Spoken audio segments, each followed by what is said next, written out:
अस्सलाम वालेकुम दोस्तों, welcome to my YouTube channel. जीअं तव्हां मुंहिंजो यूट्यूब चैनल ॾिसी रहिया आहियो उदास इमरान अली जे नाले सां। सो जिन दोस्तनि असांजे चैनल खे सब्सक्राइब या बेल लाइक न कयो त असांजे चैनल खे सब्सक्राइब कंदा, जीअं असांजी वीडियो जी हर नोटिफिकेशन अव्हां दोस्तनि ताईं पहुची सघे। दोस्तों, सिंध जो मशहूरु फ़नकार जी ॻाल्हि कंदो हलां त लाड़काणे जो सुठो फ़नकार शाहिद अली बबर हुन कॾहिं खां ॻाइणु शुरू कयो ऐं हुनखे मशहूरु करण में कंहिंजो साथ हुयो ऐं जहिड़ो ख़ूबसूरत आवाज़ु ऐं अहिड़ी ख़ूबसूरत खुशबू। शाहिद बबर लाड़काणे में जनमु वरितो हिकु नंढड़े ॻोठ कामशाह बुखारी में ऐं हुनखे ॻाइण जो ॾाढो शौक़ु हुयो। शाहिद बबर जो ॿियो केर बि मिटु माइटु कोन ॻाईंदो हो। शाहिद बबर जॾहिं स्कूल में पढ़णु ईंदो हुयो तॾहिं बि उते उस्तादनि खे कलाम ॿुधाईंदो हुयो।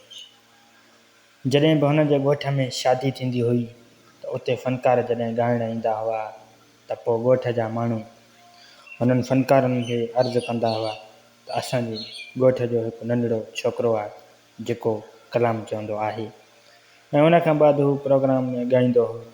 ऐं उन खां बाद में पोइ शाहिद बबर जो आहिस्ते आहिस्ते शौक़ु थी वियो, जंहिंखां बाद शाहिद बबर लाड़काणे शहर शिफ्ट थियो, जिते हुन पंहिंजो उस्तादु कयो जंहिंजो नालो नज़ीर समो हुयो। उन खां बाद हुन उस्ताद खां गानो ॿधायो। शाहिद बबर पंहिंजी महिनत कई, तकलीफ़ूं ॾाढियूं ॾिठियूं। शाहिद बबर पहिरियों ॾाढो ग़रीब हुयो, मगर माशाअल्लाह हाणे उन वटि अल्लाह पाक जो सभु कुझु गंज आहे। शाहिद बबर ॾींहं जो मज़ूरी जो कमकार करे ऐं बाद में उस्ताद खां सिखिया वठणु वेंदो हुयो। हीअ पुराणे दौर जी ॻाल्हि थो कयां। उन वक़्तु शाहिद बबर खे 20 रुपया मज़ूरी मिलंदी हुई। शाहिद बबर राग जी सिखिया 10 सालनि खां वरिती, जंहिंखां बाद हुन 2006 में हुन पहिरियों एल्बम कयो, जेको पहिरियों ई एल्बम मशहूरु थी वियो। हुन एल्बम जो ॿोल हुया त लॻी चोट वई चाहत जी, आहे ॻाल्हि सॼी क़िस्मत जी।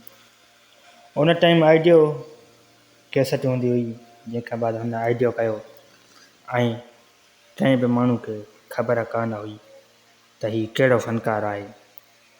उन खां बाद अॻिते वधंदो वियो ऐं हुन बाद में हिकु ॿियो एल्बम कयो, इश्क लॻाई त पोइ पुछंदोसांइ कीअं रोइबो आहे कंहिंजे प्यार में।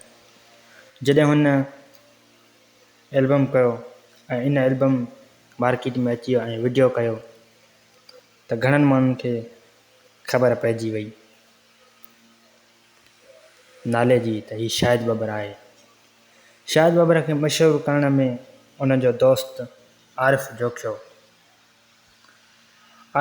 आहे। शाहिद बबर तमामु ग़रीब हो, जंहिं वटि पैसा कोन हुया, तंहिं करे एल्बम न पियो करे सघे। जंहिंखां बाद उनजो दोस्त आरिफ़ जोखियो, जंहिं पंहिंजी घरवारी जा ज़ेवर लाइ उन बैंक में गिरवी रखी करे उन खां पोइ हुन शाहिद बबर जो एल्बम करायो। माशाअल्लाह अॼु बि ॿई पाण में गॾु आहिनि, साथ ॾियनि था पिया, हिक ॿिए सां सही हलनि था पिया। आरिफ़ जोखियो अॼु ताईं उनजी कंपनी में शाहिद बबर ॻाए थो पियो, आरिफ़ जोखे जी में, ऐं न हू काॾे वञे थो, न वरी उन वटि कंपनी में को ॿियो को अहिड़ो फ़नकार आयो आहे। अल्लाह पाक अव्हां सभिनी दोस्तनि खे कामयाबु करे। जिन दोस्तनि असांजो साथ ॾिनो, वॾी महिरबानी, पहिरीं प्यारनि जी।